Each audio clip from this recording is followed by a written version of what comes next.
안녕하세요. 저는 50을 목전에 둔 40대 후반의 여자입니다. 물리치료사라는 제 직업을 사랑하고 열심히 센터도 운영하며 살고 있어요. 소명의식이라는 게 있잖아요. 자기 직업에 대한 목적과 의미를 행동으로 실천하고 타인을 돕고자 하는 가치와 목표를 중요한 동기로 삼는 것. 요즘은 돈이 중요하고 남들에게 보여지는 것이 중요한 세상이라지만 여전히 소명의식이란 참 소중하고도 실천하기 어려운 문제입니다. 치료일에 권태감을 느끼거나 진상 환자분으로 이 직업을 때려치고 싶다는 생각이 들 때면 우리 아빠를 떠올리곤 해요. 우리 아빠의 직업은 소방관이셨어요. 그리고 연차가 꽤 쌓여서 현장을 지휘하는 팀장 자리까지 올라가셨었죠. 벌써 20년도 더 된 이야기지만 우리 아빠는 소명의식으로 가득 찬 소방경이셨습니다. 늘 솔선수범해서 어려운 화재 현장에서 앞장서서 지휘를 하다 보니 소방서 삼촌들에게 신뢰를 받는 분이셨대요. 소방관의 표상처럼 희생정신이 강한 분이셔서 많은 존경을 받는 분이 바로 우리 아빠셨어요. 아빠는 또 우리 엄마랑 저를 유별나게 사랑하는 분이셨습니다. 전 언니다 동생 없이 외동으로 자라났지만 자상한 엄마와 든든한 아빠와 친구처럼 지내며 외로운 줄 몰랐어요. 엄마는 저를 낳고 나서 2번이나 유산을 해서 그 뒤로는 임신하지 않으셨대요. 제게 동생을 만들어주고 싶었는데 그게 안 돼서 미안하다고 말씀하셨지만 전 정말 좋은 부모님이 계셨기에 아무렇지 않았습니다. 그러나 제가 고등학교 3학년으로 대학 입학시험을 한 달 앞둔 어느 가을이었어요. 우리 아빠는 화재 현장에서 순직하셨습니다. 하늘이 무너지는 소식을 듣고 엄마와 저는 소방서에서 알려준 병원에 찾아갔지만 아빠는 이미 이 세상분이 아니셨어요. 방화복까지 뚫고 다 타버린 커다란 검댕이의 모습으로 계셨기 때문에 정말 우리 아빠인지 분간할 수조차 없었어요. 말도 안 돼. 아빠와 친했던 소방관 삼촌 혁재 아저씨가 엄마와 저에게 어떤 사고가 일어난 건지 이야기를 해주었어요. 평소와 같이 화재 신고를 접수받고 출동한 삼촌들은 아빠의 지휘에 따라 각자의 위치에서 화재를 진압하기 위해 각자의 역할을 충실하게 하고 있었다고 해요. 아주 오래된 회사 빌딩이었는데 여기저기 구조의 소리를 듣고 한 분 한 분 인명을 구조해 나갔습니다. 거센 불길은 좀처럼 잦아들지 않았고 화재는 점점 절정으로 치달아 건물이 일부 무너지는 현상이 생겨 이제 화재 현장에 진입이 어려운 상황이 되었습니다. 그때 우리 아빠는 아무래도 저기 사람 쉬는 소리가 들리는 것 같아. 저기만 갔다가 금방 나올게. 위험해서 만류하는 삼촌들을 뿌리치고 우리 아빠는 용감하게 다시 불길 속으로 사라지셨습니다. 걱정하면서 기다리는 사람들 앞에서 저기 겨우겨우 나오는 한 사람이 있었대요. 하지만 그 사람은 우리 아빠가 아니었습니다. 아빠가 쉬는 소리를 듣고 구조해낸 한 아저씨였어요. 이분은 아빠가 주신 수건으로 입을 막고 비틀거리며 겨우 화재 현장에서 나왔습니다. 괜찮으십니까?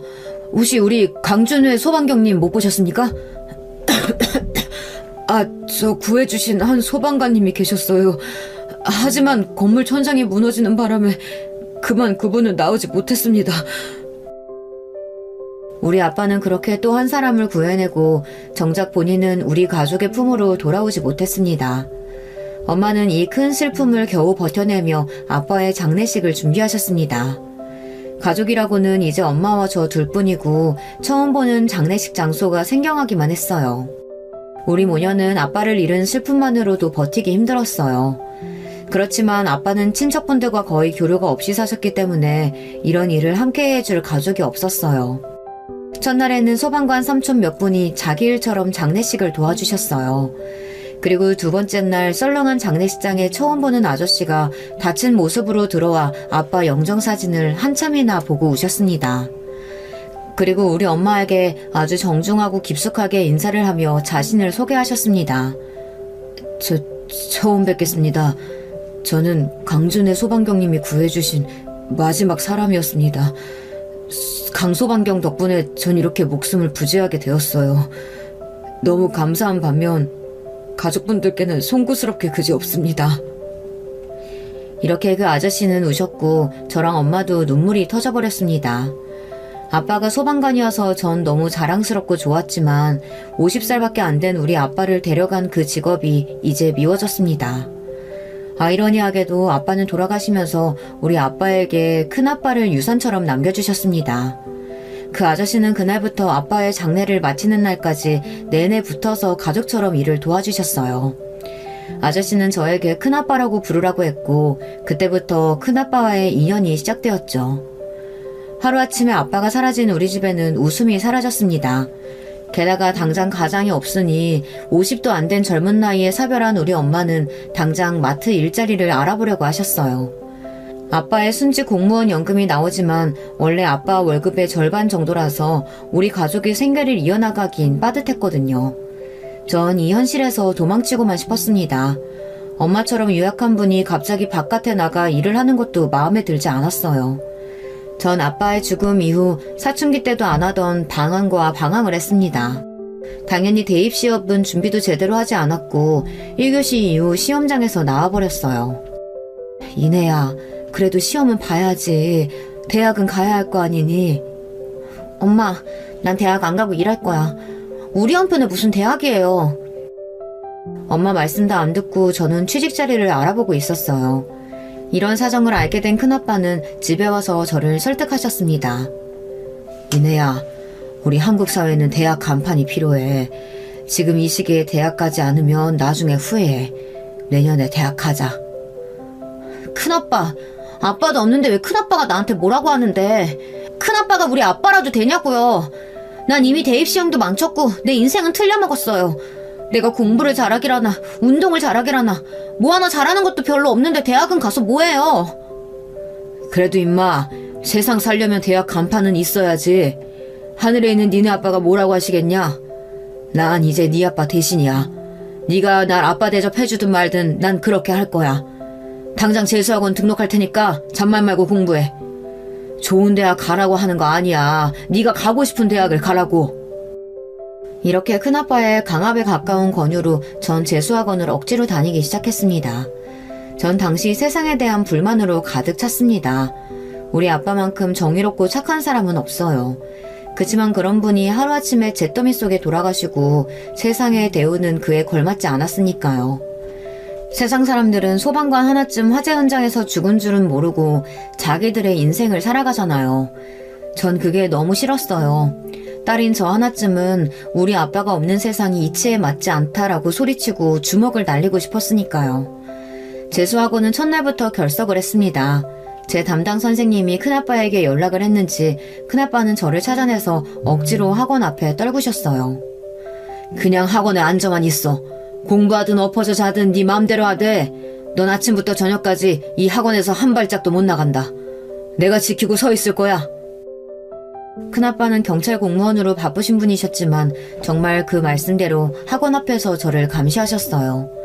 제가 아침에 들어가는 것을 보시고 학원 끝날 시간쯤 절 데리러 오셨죠. 정말 급한 일이 있으실 때는 우리 엄마에게 꼭 학원 앞에 가서 절 지키고 서 있어야 한다고 신신당부를 하셨대요. 이내야, 큰아빠는 참 대단하신 분이야. 엄마도 너 대학 가는 거 어쩌질 못했는데 너희 아빠처럼 널 챙기시는구나. 웬만하면 너도 큰아빠 말씀대로 네가 원하는 대학에 가. 극석인 우리 큰아빠 덕에 제 반항도 잠시였어요. 저는 금세 정신을 차리고 대입시험을 준비했습니다. 원래 제가 머리가 나빠서 공부를 잘하지는 못했지만 매일 암기할 것은 달달 외우며 제가 할 수 있는 한 열심히 공부했습니다. 그리고 대입시험 준비를 하며 전 어떤 대학과 과에 가야 할지 고민을 했습니다. 그러다 문득 아빠와의 추억이 떠올랐고 제가 잘하는 일이 있다는 것을 알게 되었는데요. 아빠가 퇴근하시면 늘 목이랑 허리가 아프다고 하셔서 제가 안마를 해드렸어요. 아이고, 너는 소나기 힘이 장난이 아니구나. 빈말이 아니라 은혜한테 안마 받는 거 병원 가는 것보다 훨씬 나아. 이렇게 말씀하시곤 했어요. 저는 추운 겨울 대입시험을 보았고 물리치료과의 유명한 대학교에 입학 지원을 했습니다. 그리고 합격자 발표날이 되었어요. 큰아빠, 저 합격했어요. 전문대학 물리치료과인데 여기 졸업하고 자격증 따면 물리치료사도 될 수 있대요. 저 이제 사자 안마사 아니고 진짜 치료사 될 거예요. 기특한 녀석, 잘했다. 네가 안마를 좀 잘하냐? 그 기술 살려서 물리치료사라. 진짜 근사한데? 이 큰아빠 다친데도 앞으로 네가 전담으로 치료해줘야 한다? 당연하죠. 큰아빠뿐이에요. 큰아빠네 식구들이며 친구들 모두 다 저한테 오시면 공짜로 물리치료 해드릴게요. 그런데 큰아빠 죄송해요. 제가 공부 잘했으면 일반 4년대 대학 가는 건데 그렇게 학원비도 내주시고 응원해주셨는데. 큰아빠네 자식 둘은 둘 다 명문대생이었거든요. 큰오빠는 고려대 법학과, 작은 언니는 서강대 경영학과에 다니고 있는데 그에 비하면 제 대학은 급이 낮았으니까요. 요요, 어린 것이 이상한 생각을 다 하네. 봐라, 니네 언니 오빠들은 명문대학 다니면 뭐하냐? 이 큰아빠는 효도 받는 거 없어. 매년 내는 등록금만 비쌀 뿐이야. 근데 우리 이내는 대학 졸업하면 나 무료로 물리치료 해준다면서? 이건 거의 의사조카 둔 거랑 같지. 재수씨, 그리고 이건 이내 학비에 보태주세요. 큰아빠는 두툼한 흰 봉투를 엄마에게 쓱 내밀었습니다. 시아주버님, 그 마음 왜 모르겠어요. 하지만 제 딸 등록금은 제가 마련할 수 있어요. 그의 순직한 보상금으로 대학 등록금 정도는 낼 수 있어요. 유족연금이 전보다 반절이라지만 우리 딸이랑 둘이 아껴 살면 사라지고요. 괜찮습니다. 이렇게 엄마는 큰아빠가 내미신 봉투를 한사코 거절하셨어요. 큰아빠는 봉투를 그대로 우리 집에 놓고 나오셨습니다. 그리고 안에 들은 돈을 보고 엄마와 저는 정말 놀랐어요. 현금으로 2천만 원이 들어있는 겁니다. 지금보다 30년은 더 된 때에 2천만 원이면 우리가 살고 있는 빌라의 전세금보다 좀 작은 액수이니 놀랄 수밖에요. 엄마는 봉투를 품에 껴안고 우셨습니다. 당신이 그래도 살면서 좋은 일 많이 해서 이런 은인을 우리에게 남겨줬네요. 시아주버님이 우리 혜인이 아빠처럼 우리를 보살펴주고 있으니 걱정 말고 편히 거기서 쉬세요. 큰아빠의 도움으로 등록금 걱정 없이 전문대학에서 열심히 공부하고 졸업할 수 있었습니다. 그리고 국가 자격증으로 물리치료사를 취득한 뒤 전 바로 사회생활을 시작하게 되었죠. 25살 때부터 저는 정형외과 병원에서 물리치료사로 일을 하고 있었어요. 제가 월급을 벌 수 있게 되니 엄마가 하시는 파추엘 부위를 그만두셨으면 하는 마음으로 엄마에게 제 월급을 모두 드렸습니다. 하지만 엄마는 제 월급을 고스란히 고이율의 적금에 모두 넣으셨어요. 이 적금은 제가 결혼할 때 시집 자금으로 절대 건들지 않겠다고 하셨어요. 저는 좀 더 깨끗한 신축 빌라 전세로 집을 옮겼으면 했지만 엄마는 절대 안 된다고 하셨어요. 나 결혼 안 할 거야. 엄마랑 둘이서만 살 거란 말이야. 엄마도 나이가 50이 훌쩍 넘으셨잖아요. 맨날 손목이랑 허리 아프시다고 하면서 이제 파출부일 그만하세요. 아빠 공무원 연금이랑 제 월급 합치면 우리 집 이사가고 더 편하게 살 수 있잖아요. 하지만 제 이야기에 엄마는 단호하게 고개를 저으셨어요. 네가 결혼을 왜 안 하니? 그런 말 하면 엄마 너무 속상해. 너 제대로 시집 보내놓고 죽어야 나중에 네 아빠 만나도 내가 당당하지. 좋아하는 남자도 없었고 엄마 혼자 두고 시집갈 마음이 그때는 하나도 없었죠. 그때는 말이에요. 26살이던 때 한 남자를 만나고서부터 전 결혼을 꿈꾸게 되었답니다. 그날은 무더운 7월 중순의 어느 날이었죠. 저는 평상시대로 병원에서 근무하고 있었는데 의사의 치료 요청서 하나가 와서 환자를 기다리고 있었어요. 이름이 외자라 특이해서일까요? 이상하게도 진단서 안에 환자 이름과 나이가 눈길이 가서 들여다보고 있었어요. 환자 최준님 오셨나요? 그때 어깨를 감싸면서 저요하고 치료실 안으로 들어온 사람은 31살의 건장한 남자였습니다. 적당한 키에 탄탄한 체구, 그리고 크고 명료한 말투가 우리 아버지를 생각나게 하는 사람이었어요. 최준 환자는 교통사고로 목 경추와 어깨 손상을 당해 장기적인 치료가 필요한 분이었어요. 고통이 심하고 환자 상태가 안 좋아 보이더라고요. 의사의 처방에 따라 온열 마사지 기계를 연결해주며 이야기를 했습니다. 이 기계는 다치신 부위의 통증을 완화하고 회복시키는 기능이 있습니다. 치료 끝나면 제가 다시 들어올게요. 네, 저 혹시 바쁘십니까? 네? 아니요, 다른 환자분은 지금 없으셔서요. 괜찮으시다면 여기 안에 같이 머물러 계시면 안 될까요? 제가 몇 시간 전에 교통사고를 당했는데 지금 긴장되고 떨리는 마음이 진정되질 않아서요. 혼자 이렇게 누워있기가 좀... 아, 그러시군요. 그럼 제가 여기에 앉아 있을게요. 좀 부끄러워하면서도 도움을 필요로 하는 환자분의 얘기에 전 치료받으시는 동안 이런저런 이야기를 하며 환자분 옆에 앉아 있었어요. 그리고 온열 치료가 끝나고 전기 치료를 위해 움직이면서 저의 가슴 부분이 환자분의 코를 스치게 되었습니다. 사실 저는 마른 몸에 가슴이 D컵으로 글래머러스한 체형으로 친구들 사이에서 유명했는데요. 이것 때문에 문 남성들로부터 대시도 참 많이 받았죠. 하지만 전 그런 시선이 좋지 않았어요. 저를 무슨 젖소 취급하면서 부럽다고 놀려대는 친구들도, 제 가슴에서 눈을 떼지 못하는 남자들의 시선도 모두 싫었습니다. 그저 창피하기만 해서 브래지어를 타이트하게 하고 그 위에 압박붕대를 두르고 옷을 입고 지냈었는데, 그때는 여름이라서 압박붕대를 못했어요. 환자분은 그 뒤로 얼굴을 붉히더니 저를 잘 쳐다보지도 못하고 있었습니다. 저도 괜히 부끄러워져서 얼른 치료가 끝마치기를 기다렸어요. 그날부터 약 2달 동안 최준 환자는 저에게 치료를 받았습니다. 심지어 저 말고 다른 한 물리치료사님이 계셨지만 기다렸다가 꼭 저에게 치료를 받았어요. 그리고 어느 날은 초콜릿, 어느 날은 커피, 어느 날은 핸드크림, 이런 식으로 저에게 맛있는 음식이나 작은 선물을 들고 왔어요. 저와 같이 일하던 8살 많은 물리치료사 언니는 저 봐라, 최준 환자 또 선물 주고 꼭 너한테만 치료받겠다지? 이게 무슨 뜻이겠어. 그 환자가 저에게 흑심이 있다면서 언니는 저를 놀려댔고 전 그게 부끄러웠지만 싫지 않았어요. 저도 점점 최준님이 좋아졌거든요. 그리고 치료를 받으면서 조금씩 최준님은 자기 이야기를 저에게 했어요. 저도 그분에게 제 이야기를 하며 친해졌습니다. 환자분이 완쾌되어 더 이상 병원에 오지 않아도 되었지만 우리는 이제 정식으로 연애를 하며 바깥에서 만남을 이어갔죠. 남자친구는 한양대 기계공학부를 졸업하고 큰 기계설비 회사를 다니는 사람이었어요. 눈에 총기가 가득하고 회사 사장 자리에까지 오르겠다는 야망으로 가득 찬 남자였죠. 실제로 회사 일을 진심으로 열심히 하더라고요. 그런 남자친구에 비해 저는 그저 그런 전문대를 졸업하고 해맑게 물리치료 일을 하고 있는 평범한 아가씨였습니다. 그런 저를 남자친구는 많이 좋아해 주었고 급기야 반지를 주며 제게 청혼을 하였어요. 전 너무 기쁜 나머지 그 자리에서 승낙을 했고 우리는 결혼하기 위해 양가 어른께 인사를 드리기로 했습니다. 하지만 시간이 지나도 남자친구 부모님이 도통 저를 찾지 않아서 어찌된 일인지 물어보았죠. 남자친구는 저에게 미안해하는 표정으로 엄마는 4년제 대학 졸업하셨고 학벌과 집안 배경이 좋은 여자를 내 아내로 맞았으면 좋겠다고 하시네. 아직은 우리 결혼 반대하시지만 내가 열심히 설득하고 있으니까 걱정하지 마. 속상했지만 현실은 그랬습니다. 저는 홀어머니의 전문대 졸업을 한 물리치료사일 뿐이니까요. 그 집에서 좋아하지 않을 수도 있겠죠.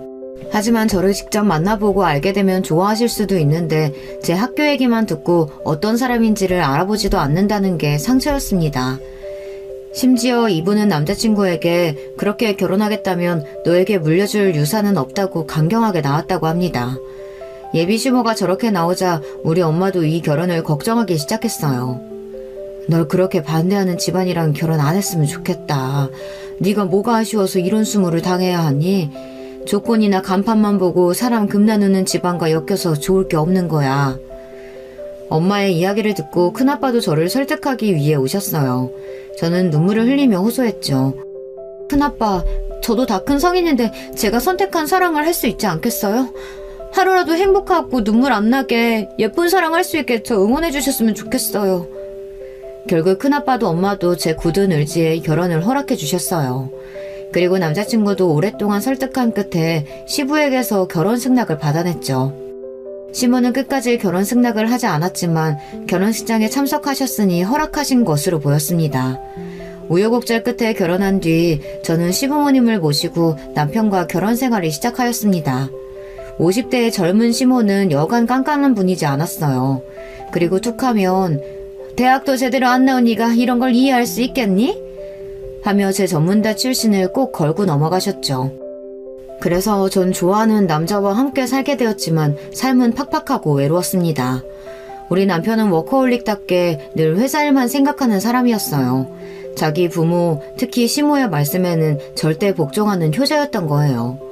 그 당시 병원에서 일하면서 일요일 하루만 쉴 수 있었고 무엇보다 임신을 하고 나면 따로 출산휴가를 받기 어려운 것이 현실이었어요.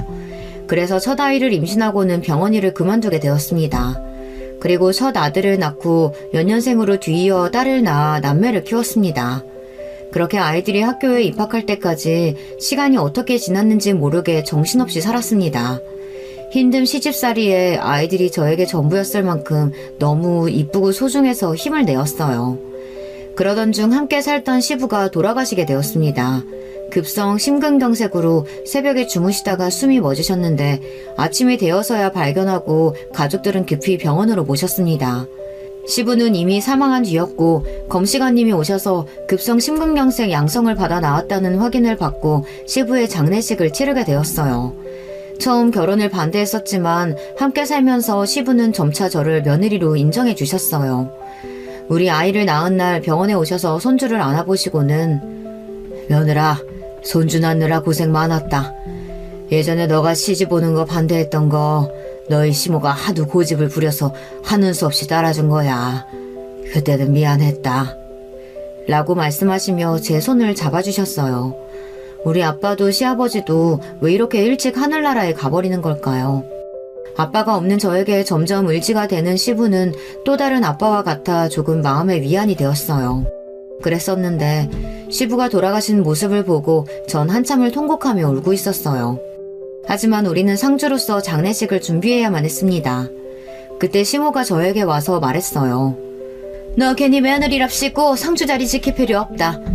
너 출신이 좀 그래서 내가 친척들한테 대학 안 나온 얘기 못했으니까 그냥 음식이나 나르고 육개장이며 밥이며 떨어지지 않게 그거나 잘 챙겨.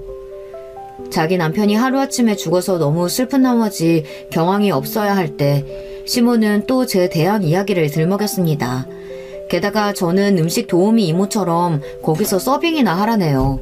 상주로서 지킬 자리도 제게 내어주지 않았어요. 정말 너무하지 않나요? 이미 식구도 된 저의 대학교가 시모는 그 정도로 부끄러운 걸까요?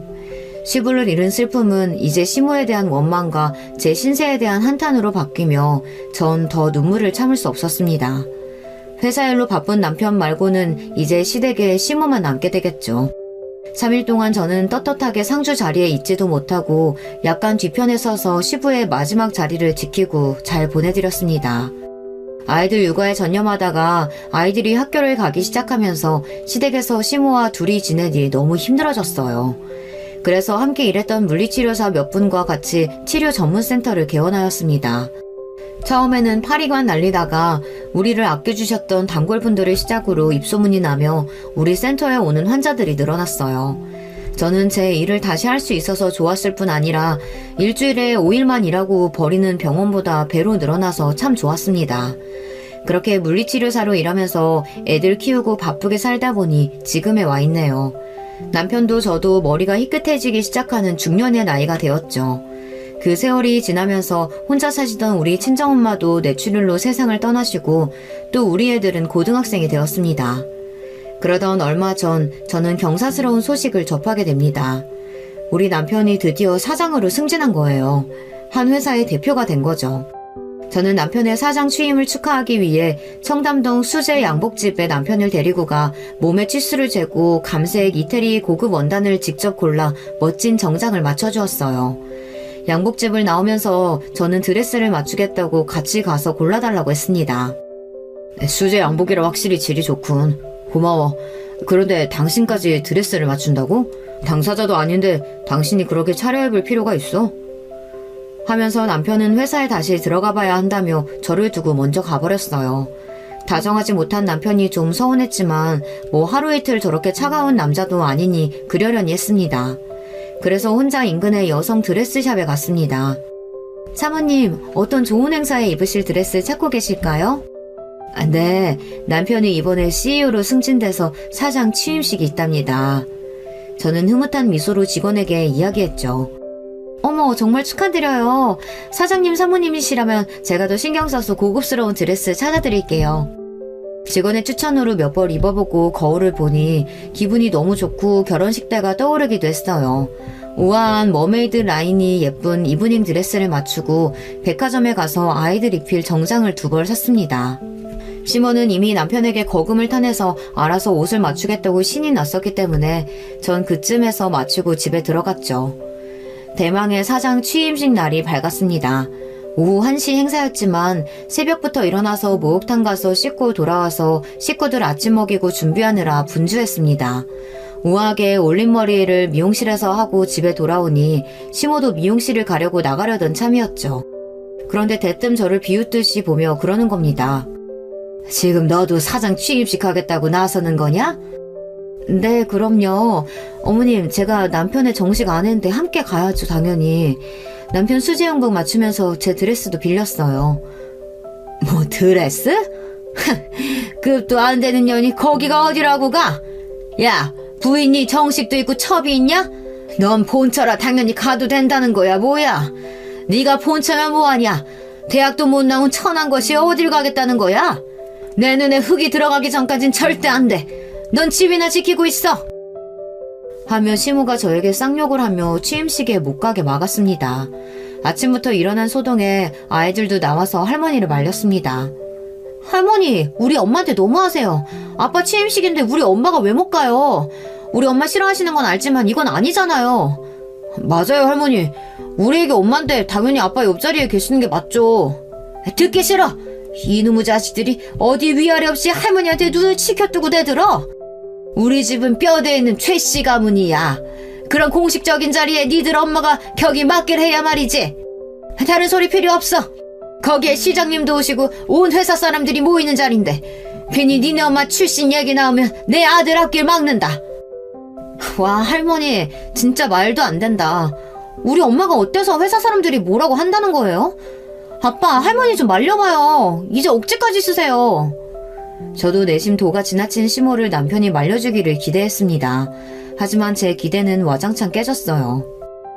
너희들은 어디 할머니한테 버릇없이 구는 거야? 당장 방으로 들어가. 어른들이래 너희들이 나서는 법은 없다.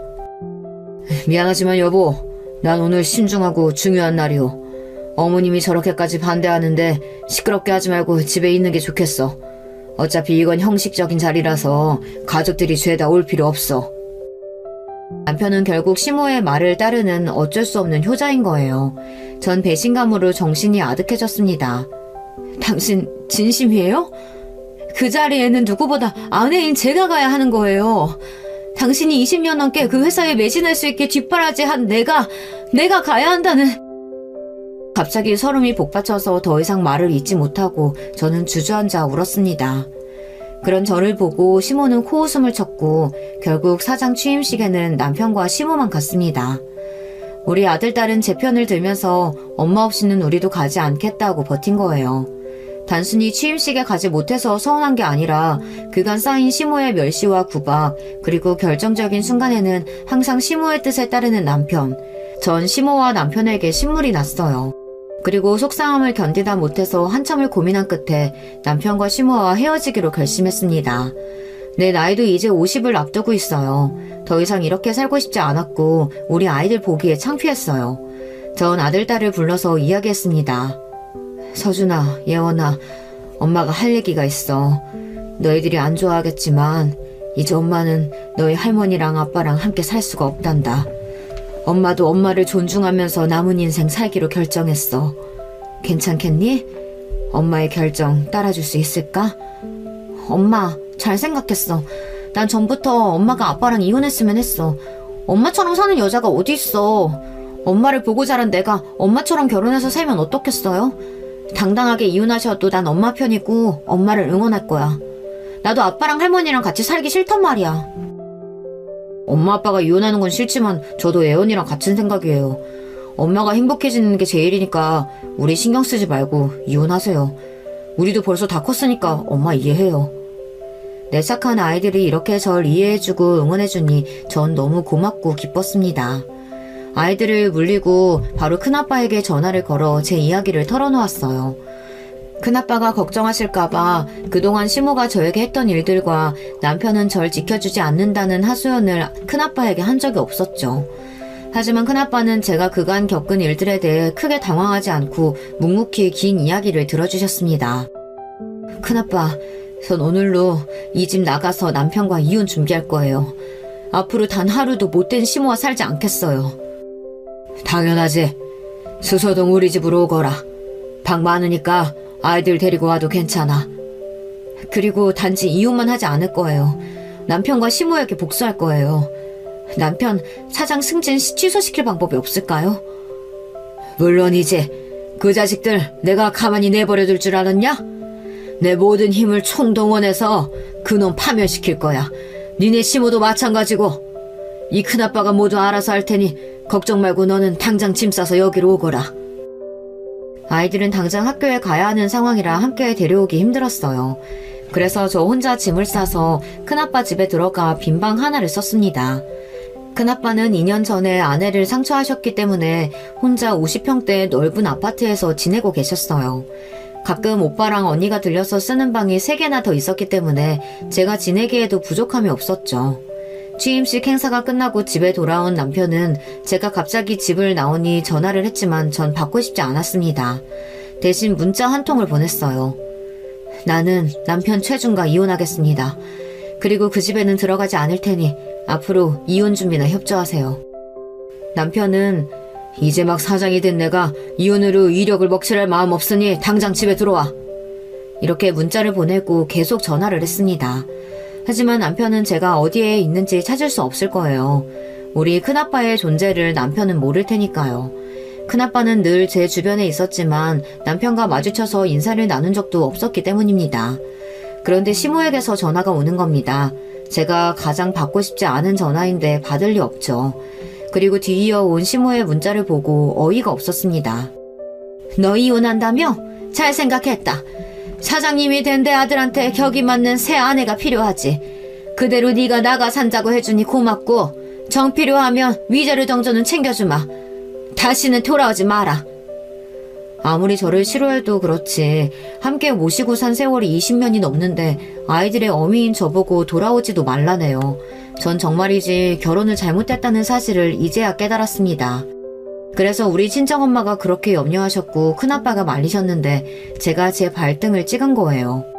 20대부터 40대까지 꽃다운 날들을 송두리째 날려버렸어요. 시모같이 날 싫어하는 사람을 모시고 무심한 남편 뒷바라지나 하면서 살았으니 집을 나와서 이혼을 준비하며 마음이 복잡하고 힘들 줄 알았는데 도리어 너무 편한 생활이 시작되었습니다. 큰아빠 집에서 편하게 지내며 물리치료센터에 출퇴근했어요.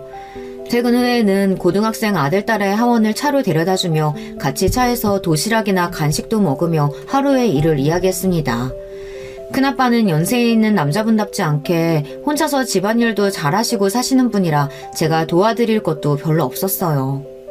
일주일에 2번씩 오는 청소 도우미가 전체적인 청소를 다 하셨고 집은 늘 잘 정돈되어 있었어요. 식사는 반찬과 국이며 찌개가 매일같이 배달오고 본인이 백화점 식당가에서 맛있는 것들로 사와서 냉장고를 채워놓으셨습니다. 그래서 제가 큰아빠에게 해드릴 집안일이라고는 냉장고에 있는 국이나 반찬으로 아침상만 차려드리면 되었고 빨래도 제 것만 따로 하면 되었어요. 전에는 직장 다니면서도 집안일을 하느라 집에서 쉬는 시간이 거의 없었는데 지금은 정말 여가 생활이라는 걸 보내면서 편하게 지냈습니다. 아이들은 학원 데려다주면서 매일 얼굴 보고 보기 싫은 시모도 남편도 함께 있지 않으니 제 마음이 그렇게 편할 수가 없었죠. 이건 모두 우리 큰아빠 덕분이었습니다. 큰아빠는 적적하게 큰 집에서 혼자 살다가 제가 와주니 사람의 온기가 돌고 대화할 상대가 생겼다며 너무 좋아하셨어요. 하지만 시댁은요, 제가 나오고 나니 늙고 게으른 시모가 집안일을 대신하지도 않았고 남편과 시모는 아주 불편하게 지내고 있다고 들었습니다. 엄마, 우리 교복도 할머니는 제대로 세탁도 안 해주셔. 여자이니까 나보고 청소랑 빨래 해놓으라는 거야. 엄마 없는 이 집에서 진짜 살기 싫어요. 맞아요. 대부분 학교랑 학원에서 밥 사 먹지만 집이 더럽기도 하고 할머니는 교회 친구들 집에 데려와서 밤늦게까지 놀고 진짜 집이 엉망이에요. 그래서 전 아이들 학교 근처로 집을 구해서 데려와야겠다고 생각했습니다. 큰아빠는 예상하셨던지 원래 살던 동네 근처에 아파트 한 채를 전세 계약했다고 알려주셨어요. 큰아빠, 제가 돈은 충분히 있으니까 잔금은 제가 할게요. 정말 감사합니다. 무슨 소리냐? 내 이름으로 계약했으니 내가 낼 거다. 너는 애들이랑 그냥 들어가서 살기만 하거라. 큰아빠 덕분에 전 애들 학교를 도보로 갈 수 있고 살기 좋은 아파트에서 아이들과 편하게 지낼 수 있었습니다. 남편과 시모가 없는 틈에 아이들 집만 트렁크에 들고 나와버리니 남편은 화가 나서 저에게 당장 아이들을 데려오라고 했습니다.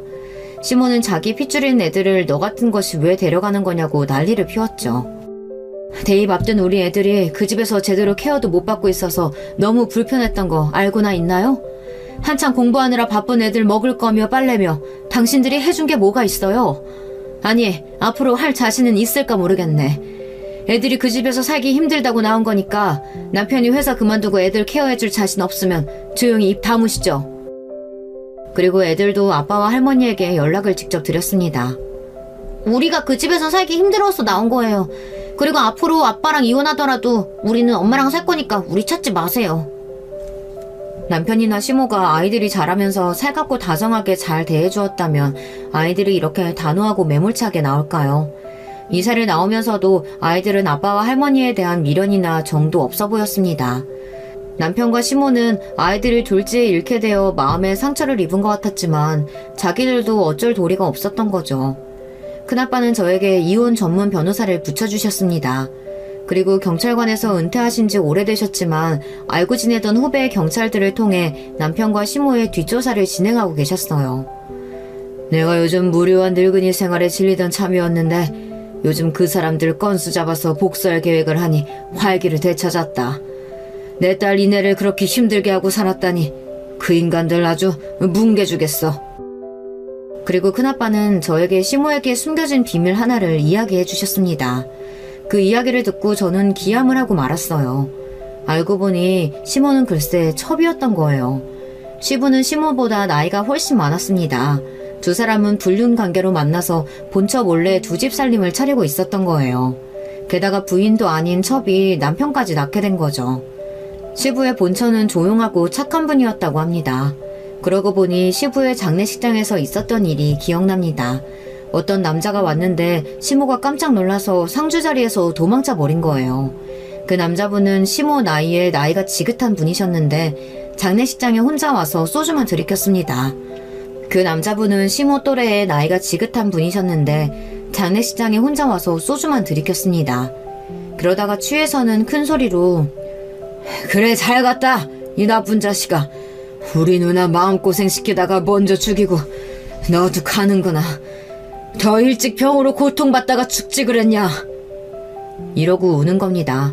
하지만 시모도 남편도 그 누구도 그분에게 인사를 하거나 말리지도 못했어요. 지금 생각해보니 그분이 본처분의 남동생이었던 거죠. 본처였던 분이 돌아가시고 나서 시모는 호적에 자기 이름을 올리고 원래 정실 부인이었던 양 거짓으로 살아온 겁니다. 그래놓고 제가 4년제 대학 못 나오고 홀어머니 밑에서 자랐다는 이유로 저에게 천한 출신이라고 구박을 했다니 정말 내로남불이네요.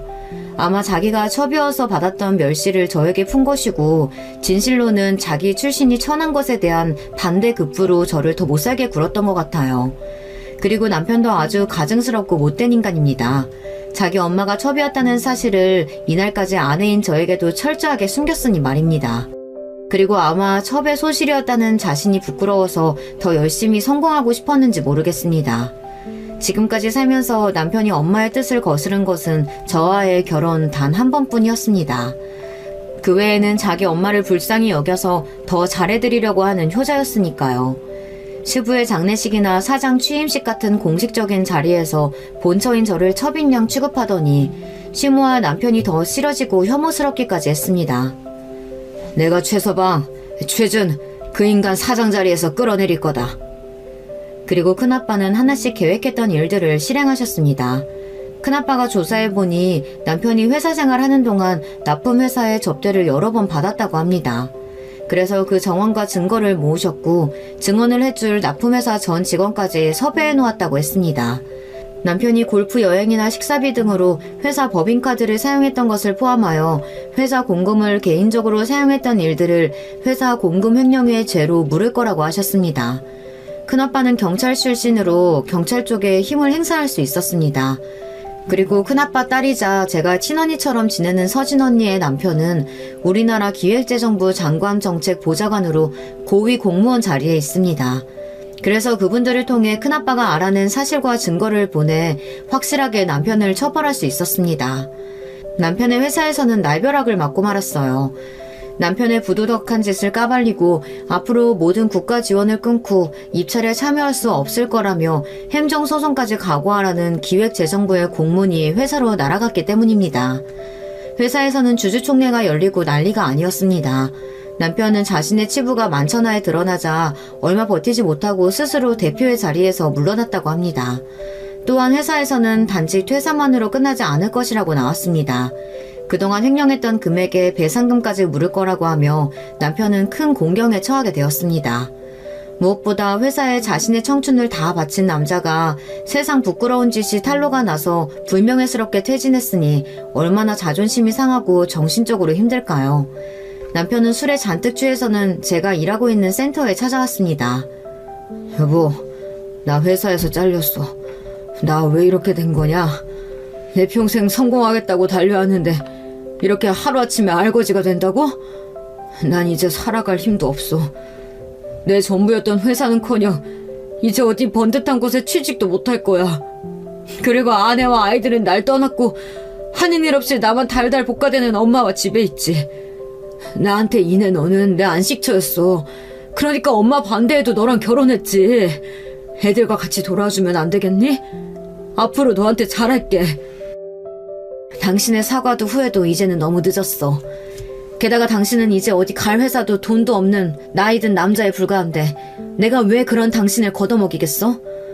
내가 첩출신인 당신 엄마한테 그렇게 수모를 당할 때에도 당신은 한 번도 날 도와주지 않았어. 절대 용서 못해. 돌아가. 술 먹고 추한 꼴 그만 보이고. 제 냉정한 태도에 남편은 크게 상처 입고 돌아갔습니다. 남편에 대한 큰아빠의 복수는 성공이었어요. 이제 진짜 복수해야 할 대상은 아직 남아있다. 너희 시모가 교회랑 자기 대학 동창 모임을 그렇게 중요시 한다고 했지? 큰아빠는 자신의 계획을 떠올리며 고소하다는 듯이 웃으셨습니다. 시모는 자기가 4년제 대학을 나왔다는 자랑을 사는 내내 저한테 해대셨어요.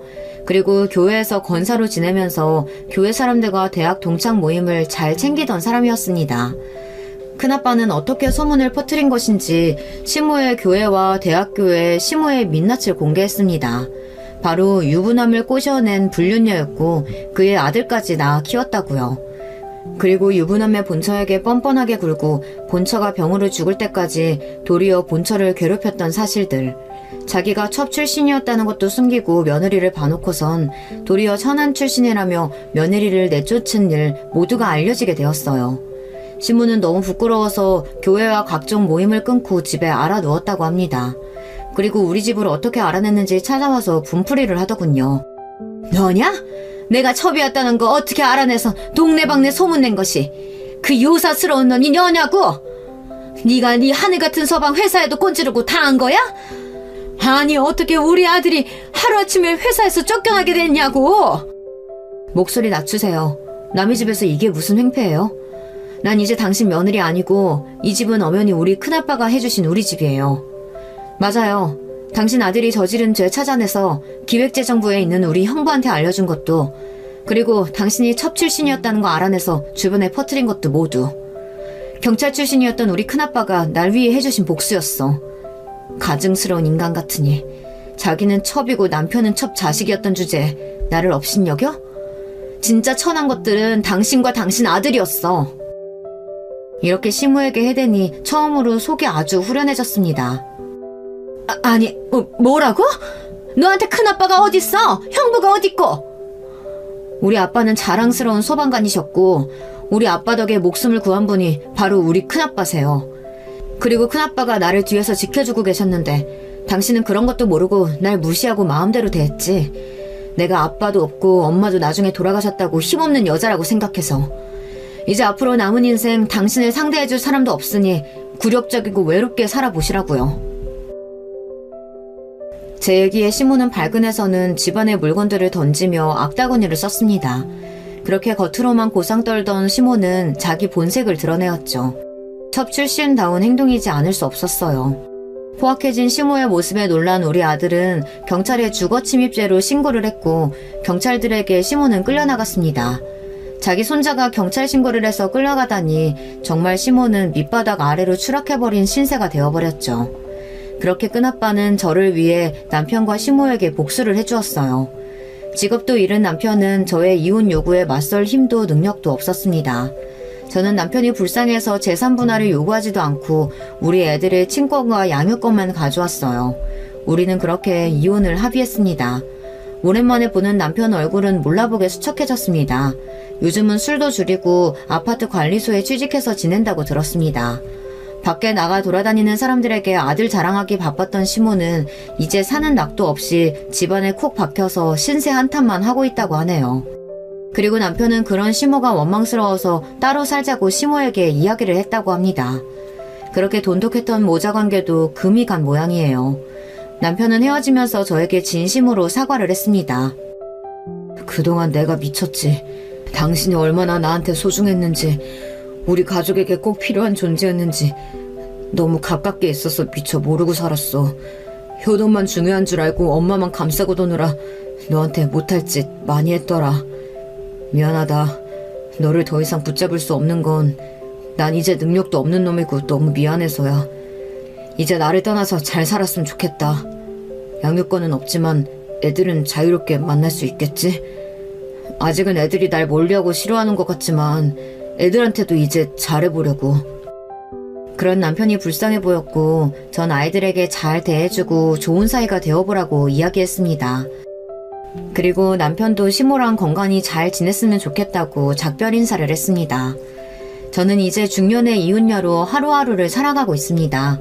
하지만 결혼 생활은 정말 힘들고 지긋지긋했기에 혼자인 지금이 참 좋습니다. 제 일도 있고 아이들도 함께 있으니 더 바랄 게 없었어요. 우리 아빠는 젊은 나이에 돌아가셨지만 큰아빠를 저에게 남겨주고 가셨습니다. 큰아빠는 우리 아빠처럼 저를 든든히 지켜주는 고마운 분이세요. 제 남은 인생 동안 아이들 대학 잘 보내고 키우면서 큰아빠 뒷바라지하면서 그렇게 살고 싶습니다. 큰아빠도 나이가 어느덧 80을 바라보고 계시고 당뇨와 혈압 그리고 허리 디스크까지 지병을 갖고 계시거든요. 큰아빠 집에 주말이면 가서 서진 언니랑 셋이서 맛있는 외식도 하고 나들이도 하면서 그렇게 지내고 있습니다. 서진 언니는 혼자가 된 우리 아빠를 친딸인 자기보다 더 잘 챙겨줘서 고맙다고 했어요. 나중에 아이들이 독립하고 나면 서진 언니랑 같이 큰아빠를 곁에서 모시면서 살자는 약속도 했습니다. 우리 남편의 효도로 저는 참 힘들었지만 사람에게 은혜를 갚고 효를 다하는 일은 정말 중요한 일이잖아요. 여러분도 부모님이 살아생전에 계시다면 정말 있는 힘껏 잘해드리세요. 제가 험난했던 결혼과 이혼 이야기는 여기서 끝낼게요. 저의 이야기가 지루하거나 재미없지는 않았을까요? 혹시 제 사연이 채택되어 유튜브 영상에 올라온다면 참 좋겠네요. 그럼 여러분 안녕히 계세요. 여러분, 두 번째 사연 시작하기 전에 좋아요, 구독 꼭 눌러주실 거죠? 그럼 두 번째 사연 바로 시작합니다. 안녕하십니까. 저는 대학병원에서 근무하고 있는 의사입니다. 저희 가족은 저, 약국을 운영하는 아내, 장난기 많은 초등학생 두 아들, 그리고 어머니와 함께 살고 있어요. 원래는 한 집에서 5식구가 살았는데 얼마 전 이사를 하면서 어머니께서는 1층에, 저희는 2층에서 생활하게 됐어요. 저와 어머니 사이는 조금 각별해요. 저를 낳아주신 어머니는 아버지의 도박 중독을 견디지 못하고 돌도 되지 않은 저를 두고 도망을 가셨죠. 다행이라고 해야 할진 모르겠지만 아버지는 그 상황이 돼서야 정신을 차리고 혼자 남은 저를 키우기 위해서 백방으로 뛰어다니셨어요. 도박도 완전히 끊어버리셨어요. 덕분에 저는 초등학생이 되기 전까지 늘 공사장을 전전해야 했답니다. 지금의 어머니를 만난 건 제가 초등학교 입학을 앞두고 있던 시점이었어요. 공사장 식당에서 음식을 해주시던 이모였는데 절 정말 예뻐해 주셨어요. 좀 더 자라서 알게 됐지만 남편이 바람이 나서 이혼을 하고 공사장의 식당에서 일하고 계셨다고 하더군요.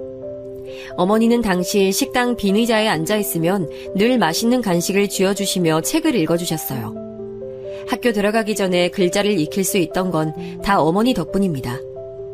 제가 큐피트 역할을 한 것인지 아니면 두 분이 서로 호감이 있으셨던 것인진 확인할 수 없지만 두 분은 제가 입학한 봄에 살림을 합치셨어요. 웨딩드레스도 결혼 반지도 없었지만 그날부터 제게는 더 이상 식당 이모가 아닌 어머니가 되셨죠. 지금도 그때를 추억하면 입가에 미소가 지어질 정도예요. 그랬던 저희 가족에게 어두운 그림자가 들기 시작한 건 아버지가 교통사고로 돌아가신 이후부터예요. 제가 초등학교 5학년 때의 일이었죠. 술을 마신 미성년자 때문에 벌어진 사고였어요. 지금도 제가 술을 입에도 대지 않는 이유도 이때의 기억 때문이에요. 아버지의 갑작스러운 사고로 인해서 세상에 덩그러니 어머니와 저만 남게 됐을 때 솔직히 당시에 저는 매일이 불안했어요. 어머니가 저를 혼자 두고 가시면 어떡하나 하고 말이죠. 피도 섞이지 않은 아들이란 짐이 될 게 뻔했으니까요. 그래서 잠도 제대로 자지 못했고 어머니가 가시는 곳이라면 어디든 따라다녀야 했죠. 어느 날 어머니께서는 저의 이런 불안을 알고 있는 사람처럼 저를 붙들고 말씀하셨어요. 내일 당장 하늘이 두 쪽이 난다고 해도 난 네 엄마야. 넌 내 아들이고 절대 그걸 잊어서는 안 돼. 엄마 말 무슨 뜻인지 알지? 저는 너는 내 아들이다 라는 그 말이 얼마나 가슴에 와닿았는지 모릅니다. 아직도 그 순간만 생각하면 손끝이 찌릿하고 심장이 두근거리는 소리가 귓가에 울릴 만큼 벅차오르는 기분이 들어요. 제가 너무 듣고 싶었던 말이었거든요. 그날 이후부터 저는 더 이상 불안에 떨지 않았어요. 어머니께서는 이른 아침 지하철 입구에서 김밥을 말아 파셨어요. 그리고 낮에는 시장의 반찬 가게에서 일을 하셨죠. 그렇게 하루 종일 바쁘게 움직이셨으면서도 집에 돌아오시면 선물 상자나 종이봉투를 접는 부업을 하셨어요. 쉴 틈이 하나도 없을 정도였죠.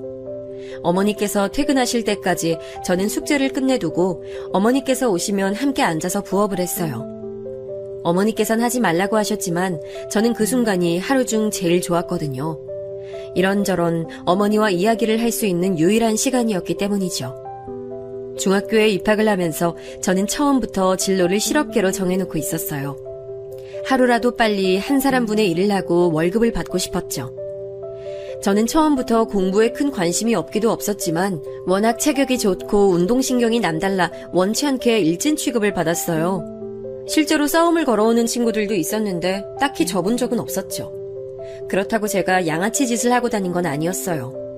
하지만 사실을 알게 되신 어머니께서는 불같이 화를 내시면서 학생이 해야 할 일을 내팽개치고 무슨 짓을 하고 다니느냐고 처음으로 화를 내셨죠. 누가 너더러 돈을 벌어오랬다고 그런 생각을 해? 네가 특별히 꿈이 있고 하고 싶은 것이 있다면 나도 안 말려. 그런데 빨리 취직해서 돈을 벌겠다니 그런 이유만 가지고 네 장래에 대해 생각조차 안 한다는 게 말이 된다고 생각하니? 저는 그냥 어머니 하루라도 빨리 편하게 해드리고 싶어서 그랬죠. 언제 너더러 빨리 돈 벌어서 나 호강시켜달라고 했어? 내가 그랬어? 너 앞으로 엄마 도와준답시고 나 하는 부업에 손만 대봐. 제대로 혼날 줄 알아. 어머니께서는 그렇게 불같이 화를 내시고는 한동안 제가 아무리 말을 걸어도 한 말씀도 하지 않을 정도였어요. 결국 저는 잘못했다고 싹싹 빌고 두 번 다신 그런 이야기를 꺼내지 않겠다고 약속드렸죠. 하지만 저는 여전히 빨리 취직할 수 있으면 어떤 일이든 상관없다 생각을 남몰래 품고 있었어요. 이런 제가 생각이 송두리째 바뀐 건 어머니께서 반찬 가게에서 쓰러지셨기 때문이에요. 학교에 있는데 연락이 왔더라고요. 어머니께서 쓰러지셔서 응급실로 가셨다고. 처음 들었을 땐 아무것도 할 수 없었어요. 그저 멍하게 서 있기만 했죠. 오죽하면 보다 못한 친구가 제 짐을 챙겨 들고는 제 손을 잡고 응급실로 달려갈 정도였어요. 병원에 도착해서도 저는 온몸을 벌벌 떨고만 있었어요. 어지럼증 때문에 쓰러지셨다고 하는데 다행스럽게도 가게에 의사가 계셔서 급하게 응급처치를 하고 병원으로 이송될 수 있었다고 하더라고요. 그날 이후로 저는 꼭 의사가 되겠다는 꿈을 가지게 됐어요.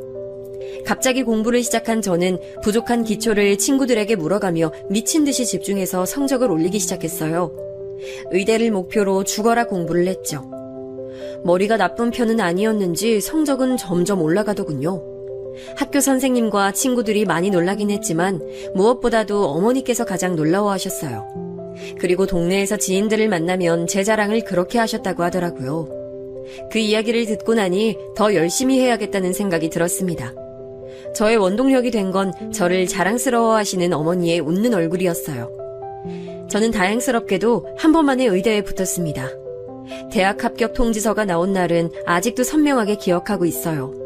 어머니께서 한참을 우셨거든요. 주책 없게 이 좋은 날 왜 눈물이 나니? 아유, 아버지가 보셨어야 하는데 얼마나 좋아하셨을까. 이렇게 잘 커서 의대도 가고. 아유, 엄마는 해준 것도 없는데. 어머니 없었으면 제가 어떻게 여기까지 와요. 그러니까 건강하게 오랫동안 제 곁에 있어 주셔야 돼요. 전 어머니 평생 모시고 살 거니까. 어머니께서는 눈물이 가득한 얼굴을 하시고는 나중에 며느리한테 무슨 욕을 먹으려고 그러느냐며 자신은 절대 같이 살지 않겠다고 하셨어요. 저는 빙그레 웃기만 했지만 진심이었습니다. 대학을 졸업해서 의사가 되고 나면 꼭 어머니 가게도 마련해드리고 단칸방이 아닌 큰 집에서 호강시켜드리겠노라 다짐했죠. 그 꿈을 이루는 데는 생각보다 긴 시간이 걸렸어요. 의대를 졸업하고서 국가고시 합격하고 군대까지 다녀와 전문의가 되어서야 저도 여유를 좀 부릴 수 있게 됐어요. 물론 그 사이 저희 집은 단칸방에서 작은 평수지만 아파트로 이사를 갔고 시장 한쪽에 어머니 가게도 낼 수 있게 됐어요.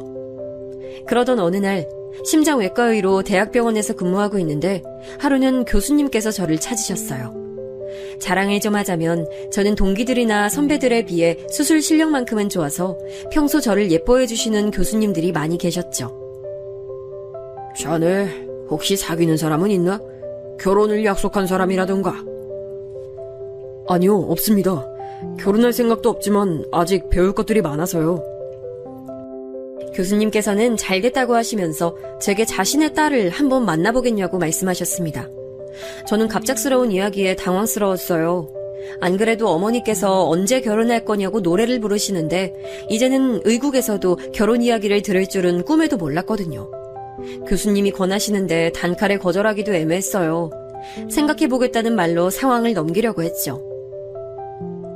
내가 자네니까 보라고 하는 거야. 다른 사람이었으면 어림도 없지. 그러니 딱 한 번만 만나보게. 교수님은 끈질기게 제게 만남을 권유하셨어요.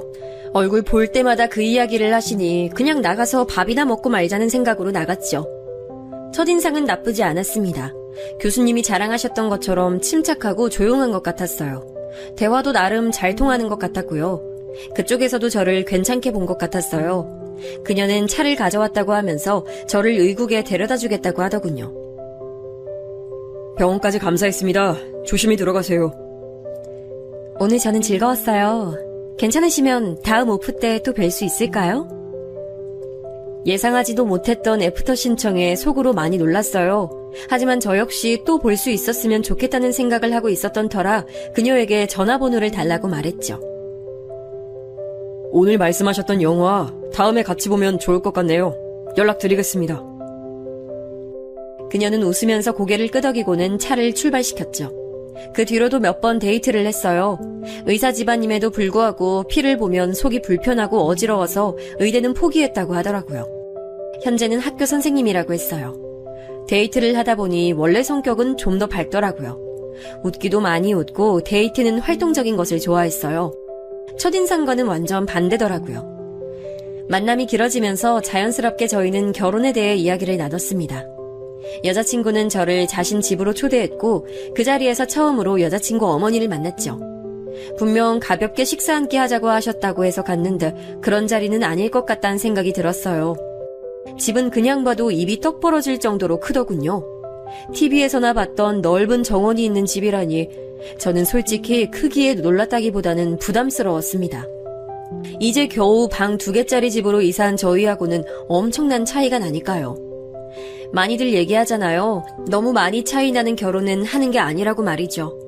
두 집안의 차이만큼이나 불화가 자주 생긴다고 결혼은 비슷한 사람들끼리 하는 것이 맞다고 말이죠. 집 안으로 들어가자 여자친구의 부모님께서 반갑게 맞이해 주셨어요. 매일 보는 교수님인데도 이런 자리에서 보니 좀 다른 기분이 들었어요. 교수님도 저와 비슷한 생각이셨는지 괜히 헛기침을 하시면서 멋쩍은 웃음만 보이셨죠. 그런데 여자친구의 어머니는 좀 달랐어요. 마치 무슨 경매장에 올라온 물건을 보는 사람처럼 저를 아래 위로 훑어보는 게 느껴지더라고요. 기분이 나쁜 시선이라고나 할까, 저는 너무 긴장된 나머지 과하게 예민한 상태가 된 건 아닐까 싶기도 했습니다.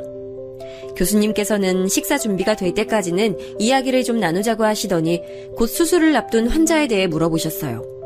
묻는 말씀에 이것저것 대답을 하다 보니 여기가 의국인지 여자친구 집인지 알 수가 없을 정도였죠. 이번에 들어온 박경탁 환자 말이야. 차트 봤나? 수술은 불가피할 것 같은데 시기가 영 좋지 않아. 솔직히 본인이 너무 많이 지치기도 했고 수술에 대한 불신이 가득해서 걱정은 됩니다. 이제 그만.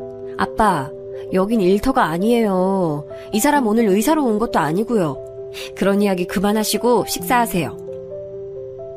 한창 이야기에 열을 올리려던 시점에 귀신같이 여자친구가 끼어들어서는 식사 준비가 되었다고 했죠. 또 한 번 놀랐습니다. 처음 보는 음식들도 있었지만 분명 알고 있는 음식인데도 처음 보는 비주얼을 하고 있는 것들도 있었죠. 식사 시간은 음식을 제대로 입에 넣고 있는지가 의문일 정도로 불편했습니다. 특히 저를 바라보는 여자친구 어머니의 시선은 아까보다 좀 더 노골적이라고나 할까요? 먹는 저를 빤히 보기도 하고 중간에 혀를 차는 소리도 들렸죠. 이때부터 저는 여자친구 어머니께서 제게 좋지 않은 감정을 가진 게 분명하다고 확신이 들었습니다. 그럼 새어머니랑 둘이서 살고 있단 말이네요? 친엄마 소식은 모르고? 찾아볼 생각은 한 번도 안 했어요? 저희 어머니가 계신데 굳이 찾아볼 필요는 없다고 생각했습니다.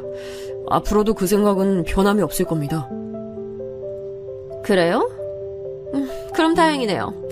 사실 집안이 다 의사라서 의대 보내려고 했는데 알다시피 그건 힘들어서 못 갔거든요. 그래서 대신 우리 애 남편만큼은 대리일 사위로 들어왔으면 좋겠거든요. 우리 집에 들어와서 살아야 하는데 괜찮죠? 계모라고 하니까 그런 부분에 대해서 복잡할 건 아무것도 없을 것 같네. 저는 당연히 제가 예스라고 대답할 것을 확신하는 얼굴로 저를 보는 여자친구의 어머니를 보고 순간 할 말을 잃었습니다. 어디서부터 잘못됐다고 지적을 해야 할지 모를 정도로 제 기준에선 말이 되는 문장이 하나도 없었거든요. 저는 여자친구를 바라봤어요. 그녀도 처음 듣는 소린지 놀란 눈으로 저를 보더니 고개를 좌우로 저었어요. 죄송하지만 전 어머니를 모시고 살 예정입니다. 그리고 이 결혼 이야기에 저희 어머니가 계모인 게 무슨 관련이 있는지 이해가 안 되네요. 물론 대릴사위 이야기도 전혀 들어본 적이 없고요. 제 말이 끝나기 무섭게 여자친구는 자신도 모르는 대릴사위 이야기가 어디서 나온 거냐고 물었어요. 분위기로 봐선 여자친구를 제외하고 두 분이서 마음대로 정한 것 같았죠.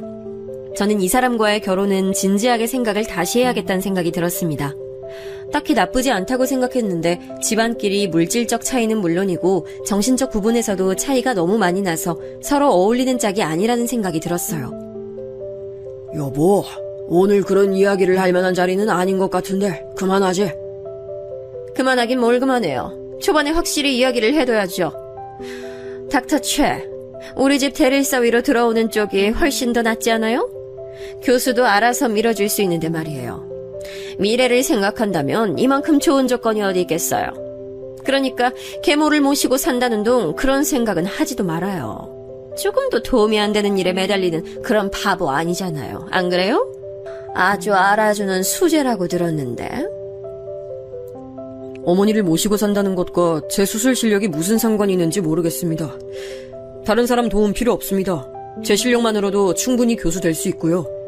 그런 말씀하시자고 저를 초대해 주셨다면 이만 일어나겠습니다. 더 이상 들을 이유를 모르겠네요. 저는 바로 자리를 박차고 일어났습니다. 여자친구가 제 팔을 잡는 게 느껴졌지만 팔을 비틀어 빼내고는 아무래도 제가 있을 자리는 아닌 것 같아 가보겠다고 했죠. 여자친구 어머니는 불쾌하다는 얼굴로 지금 뭐 하는 짓이냐고 하셨고 교수님 역시 화가 잔뜩 나신 얼굴을 하고 있었죠. 하지만 저는 전혀 망설이지도 않고 그 집을 나와버렸습니다. 여자친구가 따라 나오며 사과를 했지만 딱히 그녀를 탓할 일도 아니었죠. 당신한테 전혀 화나지 않았어요. 당신 잘못도 아니고 이건 그냥 생각의 차이로 해두죠. 아무래도 우린 결혼 상대로는 서로 아닌 것 같네요. 여자친구는 자신이 해결할 수 있다며 잠시만 기다려달라고 했지만 저는 대답 없이 돌아섰습니다. 그렇게 긴 시간은 아니지만 살아오면서 깨우친 사실이 있다면 사람은 절대 변하지 않는다는 거예요. 그래서 마지막으로 너무 애쓰지 말란 말만 남겼습니다. 저는 그날 이후 여자친구와 헤어졌다고 생각했습니다. 당연히 여자친구도 그 사실을 받아들였을 것이라고 믿었고요. 여자친구의 어머니 성격이라면 여자친구가 아무리 노력을 해도 설득될 일이 없다고 판단했기 때문이에요. 그런데 일주일 정도 지났나? 여자친구에게서 연락이 왔어요. 우리 끝내기로 한 거 아니었나요? 그날 일은 다시 한번 사과할게요. 부모님이랑 다시 얘기했어요. 대릴 사위 같은 얘기는 절대로 하지 않으시겠다고 저랑 약속했어요. 제가 어머니 모시고 살겠다고 했더니 그것도 동의하셨고요. 글쎄요. 그렇게 쉽게 마음을 돌리실 분들이라면 그날 그런 식으로 말씀하셨을 것 같진 않네요. 우린 달라도 너무 달라요. 그러니까 여기서 끝내요. 어떻게 끝내자는 말을 그렇게 쉽게 해요? 나 절대 못 헤어져요. 아니, 헤어지고 싶지 않아요. 정말 나 당신이랑 어머님한테 잘할 자신 있어요. 우리 부모님도 내가 다 책임질 수 있고요. 그러니까 그냥 너무 다르다고만 하지 말고 생각을 다시 해줘요. 저는 여자친구가 이렇게까지 나올 줄은 전혀 예상하지 못했어요. 그래서 단호하게 그녀를 밀어내질 못했죠. 여자친구는 이전보다 훨씬 더 적극적으로 나왔습니다. 저희 어머니께 인사를 드리고 싶다고 하더니 결국은 저 몰래 어머니 가게에 다녀갔더라고요. 어머니께서는 싹싹한 그녀가 마음에 들었다고 결혼 이야기를 꺼내셨어요. 저는 여자친구의 어머니와 있었던 일을 차마 말씀드리진 못하고 차이가 너무 나서 좀 망설여진다고만 했죠. 제 이야기를 들으신 어머니께서도 심각한 얼굴로 쉽게 대답을 못하시더라고요. 하루는 동기와 오프를 바꾸게 돼서 어머니와 함께 퇴근을 하려고 가게에 들렀어요. 홀에는 손님들이 북적거렸는데 그 사이를 앞치마를 두른 여자친구가 다니고 있더군요.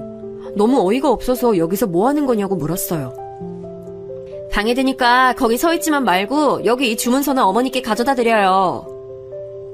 여자친구는 제 등장에 잠깐 당황하는 것 같더니 능숙하게 방금 받은 주문서를 쥐어주고는 계산을 요청하는 손님에게로 가더군요. 어머니, 이게 다 무슨 일이에요? 어머니께서는 쉬는 날도 아닌데 이 시간에 무슨 일이냐고 하셨어요. 이 상황이 이해가 되지 않던 저는 우선 주문서를 넘겨드리고는 왜 여자친구가 와 있는 것인지 물었죠. 너한테 말 안 했어? 저번 주부터 제일 바쁜 시간에 와서는 저렇게 도와주고 있어. 아유, 너는 아는 줄 알았는데. 그런데 좀 의외더라. 부잣집 공주님으로 자라서 아무것도 못할 줄 알았는데 저기 좀 봐. 아유, 얼마나 손이 빠르고 야무진지 볼 때마다 놀랍다니까. 어머니 말씀에 여자친구를 바라보던 저도 크게 다르지 않았어요. 너무나도 생소한 모습에 적응이 잘 되지 않을 정도였죠. 손님이 빠져나가고 여자친구는 집에 가봐야겠다고 말했어요. 저는 어머니께 데려다주고 오겠다고 했죠. 의외네요, 아주. 이런 일 처음 해봤을 텐데 저보다도 더 잘하시고. 할만하던데요? 재밌기도 하고. 어머님 음식 솜씨가 정말 좋으시잖아요. 다들 맛있다고 하는데 기분 좋더라고요. 분위기에 취한 거죠. 저도 모르게 말도 많이 나오고 지금도 그렇잖아요. 저는 여자친구에게 부모님들은 다 알고 계시냐고 물었어요. 여자친구는 앞으로 우리들 일에 일절 관여하지 않으시겠다는 확답을 받았으니 상관없다 했죠. 하지만 어디 그게 정말 상관없다는 소리겠습니까? 제가 별 말을 하지 않자 여자친구는 답답하다는 듯 말을 이어갔죠. 자꾸 차이가 너무 난다, 달라도 너무 다르다고 하는데 당신은 너무 중요한 걸 잊고 있는 것 같아요. 결혼은 우리를 먼저 생각해서 결정해야죠. 다른 사람이 아니라. 너무나도 자신감 넘치는 여자친구의 이야기에 저는 이 사람을 믿어보자는 생각이 들었어요. 그래서 헤어질 때 정식으로 상견례 자리를 만들어보자고 했죠. 여자친구는 엄청 기뻐하면서 우리는 행복할 수 있을 것이라고 했습니다. 상견례 날짜를 잡고 얼마 있지 않아서 여자친구는 제게 어머니와 쇼핑을 좀 다녀와도 되겠냐고 했어요. 어머니께 상견례에 대해 말씀드렸을 때 그날 입어야 하는 옷에 대해서 걱정을 좀 하시더라고요. 저도 어떻게 해야 할지 몰라서 난감했는데 이렇게 먼저 이야기를 해주니 고마운 마음이 들었죠. 상견례 날 어머니께서는 잔뜩 긴장한 얼굴을 하셨어요. 손에 땀이 뚝뚝 흐를 정도였죠. 저는 어머니께 너무 긴장하지 마시라 말씀드리고는 예약한 곳으로 들어갔습니다. 여자친구와 그녀의 부모님은 벌써 와 계셨어요. 일찍 도착을 했다고 하시면서 어머니께 정중히 인사를 하시더군요. 저는 여자친구의 어머님을 바라봤습니다.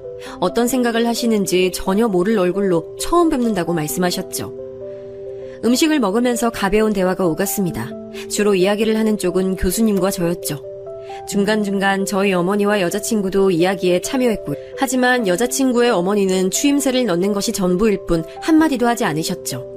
저는 슬슬 뭔가 불안한 기분이 들었습니다. 아드님을 참 잘 키우셨어요. 수술 실력이 엄청 뛰어나다고 교수님들 칭찬이 자자하더라고요. 아주 뿌듯하시겠어요? 제가 뭘 한 게 있겠어요. 혼자 잘 커줘서 고맙죠. 저는 우리 아들이 자랑스럽지 않은 순간이 키우면서 단 한 번도 없었거든요.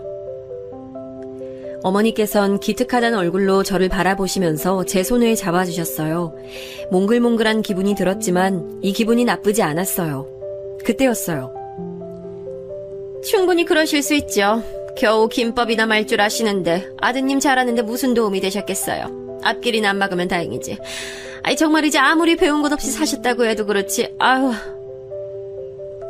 여자친구 어머니 말씀에 상견례장은 삽시간에 얼어붙었죠. 어머니께서는 본인이 무슨 소리를 들었는지 모르겠다는 표정을 하셨고 교수님은 경악하시면서 여자친구 어머니의 팔을 거칠게 잡으면서 조용히 하라고 하셨죠. 저는 얼굴에 열이 올라왔어요. 여자친구 어머니는 아랑곳하지 않으셨어요.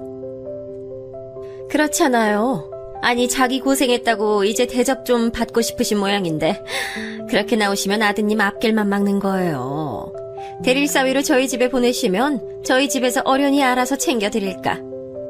혹시 친아들도 아니라고 들었는데 그래서 이렇게 앞길을 사사건건 막으려고 하시는 거예요? 어머니께서는 여자친구 어머니 말이 이어질수록 고개도 들지 못하고 가만히 계셨어요. 그런 모습을 보고 있자니 온몸이 떨렸죠. 제 속에선 화산이 수없이도 터졌고 머릿속은 엉망이 됐어요. 여자친구가 억지로 그녀의 어머니를 밖으로 끌어내려는 게 보였어요. 여자친구 어머니는 오히려 그런 여자친구에게 바보 같은 짓 하지 말라고 다그치셨죠. 이 바보 같은 거 사. 네가 무슨 시집살이를 한다고 그래. 내가 널 어떻게 키웠는데. 그리고 내가 무슨 틀린 말 했어? 아우 이것 좀 놔. 아직 엄마 말 다 안 끝났어. 아들 앞날을 위해서라도 뭐가 좋은지 알아야 할 거 아니야. 모르시는 것 같아서 내가 알려주겠다는데 네가 왜 더 난리야? 상견례장은 금세 아수라장이 됐죠. 교수님께서는 조용히 못하냐고 소리를 지르셨지만 소용이 없었고요. 밖에서도 웅성거리는 소리가 났어요. 저는 어머니께 일어나시라고 말씀드렸죠. 어머니께서는 다리에 힘이 풀리셨는지 휘청거리셨습니다. 아직 제 얘기 끝나지도 않았는데 지금 뭐 하시는 겁니까? 어디 대답 좀 해보세요. 제가 틀린 말 했나요? 저희 어머니 눈가는 금세 붉어지셨어요. 어머니 앞이라 참으려고 노력했는데 그 모습을 보니 참아지지 않았죠. 적당히 좀 해요, 엄마. 그런 식으로 말씀하지 말라고 했잖아요. 왜 그러세요, 진짜! 여자친구가 소리를 높이며 말렸지만 여자친구 어머니는 귀를 닫은 모양인지 자꾸만 저희 엄마에게 자기가 틀린 말을 했냐며 되묻기만 하셨죠. 저는 그만 좀 하시라고 아무래도 없던 일로 하는 게 맞는 일 같다고 말씀드렸지만 그녀의 어머니는 뭘 그렇게 비싸게 구느냐고 하시더군요. 대릴사위로 들어오기만 하면 차기 교수 자리까지 책임을 진다고 하는데 뭐가 더 필요해서 이렇게 나오는 건지. 아이 속 시원하게 요구사항 있으면 이야기를 해요. 마음에도 없는 소리 하지 말고. 그냥 나가려던 저는 결국 화를 참지 못하고 예전 불량했던 그때로 돌아가 상위에 있던 접시 중에서 가까이에 있던 것을 들어서는 그대로 벽으로 던졌습니다. 힘 조절을 잘못했는지 생각보다 세게 날아가 여자친구 어머니 쪽으로 날아가더니 벽에 부딪혀 산산조각이 났죠. 김치 접시였는지 김치가 사방으로 튀더니 여자친구 어머니도 맞으셨죠. 큰 소리에 밖에서는 웅성거리는 소리가 가득했지만 오히려 상견례 자리는 조용해졌습니다. 제 액션에 다들 놀란 눈치였고 여자친구의 어머니는 어버버하면서 저를 손가락질하셨죠. 사람은 고쳐 쓰는 거 아니란 말을 믿었어야 하는데 제가 실수했네요. 이 자리에 애시당초 나오지 말았어야 했는데 제가 뭘 더 바라냐고요? 2번 다시 그쪽 얼굴 안 봤으면 좋겠습니다. 제 앞에도 우리 어머니 앞에서 나타나지 마세요. 한 번만 더 우리 어머니께 모욕적인 말 내뱉으시면 그때는 저도 안 참습니다. 깨지는 게 그릇이 아닐 거란 말입니다. 아시겠어요? 저는 차갑게 경고를 내뱉고 그대로 어머니를 모시고 바로 그 자리를 박차고 나왔습니다. 돌아가는 차 안에서도 어머니께서는 아무 말씀이 없으셨어요. 저는 혹시나 어머니께서 이상한 생각을 하실까 걱정되어 여자친구의 어머니가 하신 말씀에 신경 쓰실 것이 하나도 없다고 했죠. 어머니, 이상한 생각하시는 거 아니죠? 오늘 아무 일도 없었어요. 그냥 저런 사람들 만났다는 사실도 잊으세요. 앞으로 찾아오거든 무조건 모르쇠 하시고요. 전 괜찮아요. 어머니 이런 모습 저 너무 속상해요. 그래도 교수님이 너한테 해코지라도 하시면. 아이 진짜 절 뭘로 보시고. 그런다고 제가 어디 끄떡이라도 하나요. 아무것도 걱정 마세요. 전 어머니만 괜찮으시면 괜찮으니까. 오늘 일 머릿속에서 싹 지우시는 거예요. 아시겠죠? 저는 몇 번이고 어머니께 괜찮다 했어요. 하지만 제 맘속은 도저히 진정되지 않았죠. 어머니께는 오늘 일을 잊어버리라고 말씀드렸지만 제 머릿속에서는 끊임없이 재생됐죠. 뜬 눈으로 밤을 샌 저는 출근하자마자 교수님께 불려갔습니다. 교수님께서는 제가 들어서자마자 잿더리를 제게 던지시더군요. 아슬아슬하게 제 곁은 지난 잿더리는 산산조각이나 제 발밑으로 떨어졌습니다. 놀라지 않았다면 거짓말이겠지만 의외로 저는 차분하게 서 있을 수 있었어요. 감히 내가 앞에 있는데 어제 그러고 나가? 어디서 건방지게 주제를 모르고 덤벼? 내가 너 수술 실력 그거 하나 보고 마음에 들어서 내 딸이랑 만나보라고 했더니 아주 가관이야. 힘 좀 쓰고 다녔다는 소문이 인가 보지? 어제 제 잘못만 있는 건 아닐 텐데요, 교수님. 제 어머니를 그렇게 모욕하신 것에 대해 전 아무 사과도 받지 못했습니다. 물론 사과를 받고 싶어하는 말씀은 아닙니다만 제게 이렇게 화를 내신다는 것 자체가 말이 안 된다고 생각하지 않으십니까? 이 새끼가 끝까지 잘났지? 와이프가 말이 심했던가? 그래 인정해. 실수했네. 근데 그 사람이 괜히 그런 말 했어? 다 너 잘되라고 해준 말이잖아. 그걸 못 받아들이고 그따위 짓을 해? 교수님은 입에 거품까지 물 기세로 화를 내시더니 앞으로 두고 보자는 말을 마지막으로 제게 당장 나가라고 했습니다. 어머니의 기우가 어쩌면 맞을지도 모르겠다는 생각이 들었어요. 저도 바보 같았던 것이 생명을 앞에 두고 감정을 내세워 일을 할 것이라고는 생각하지 못했죠. 교수님은 치졸하게 나오셨어요. 제 당직 시트를 바꿔두시는 것은 물론 응급학과에 손이 부족하다는 명분으로 저를 응급학과로 보내기도 하셨죠. 제 근무표는 수술 아니면 당직으로 가득했습니다. 이런 생활이 일주일은 넘어가자 동기들도 이건 아니다 싶었는지 자기들이 하루 띄워줄 테니 집에 가서 좀 쉬라고 권해줬습니다. 집에는 어머니가 계셨습니다.